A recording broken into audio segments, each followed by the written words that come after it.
হযরত তামিম আদ-দারি রাত এর বর্ণনায় আসে। একবার তিনি এক জাহাজে ভ্রমণে বের হন। প্রবল ঝড়ে তাদের জাহাজ একটি অজানা দ্বীপে পৌঁছায়। তারা দ্বীপে নেমে একটি লোমশ প্রাণী দেখতে পান, যেটির সামনের পেছনের দিক বোঝা যাচ্ছিল না।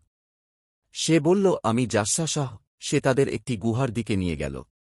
সেখানে তারা এক বিশালদেহী মানুষকে শৃঙ্খলে বাঁধা অবস্থায় দেখতে পান। তিনি প্রশ্ন করতে থাকেন, নবী কি আরব দেশে আগমন করেছেন? লোকেরা কি তাঁর অনুসরণ করছে? তারা সব প্রশ্নের উত্তর দেয়।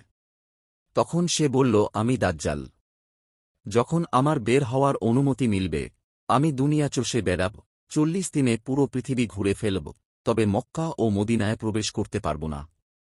এ ঘটনা নবী করিম সাল্লাল্লাহু আলাইহি ওয়াসাল্লাম নিজে সাহাবীদের সামনে বর্ণনা করেন এবং বলেন, আমি তোমাদেরকে সব সময় দাজ্জাল সম্পর্কে সাবধান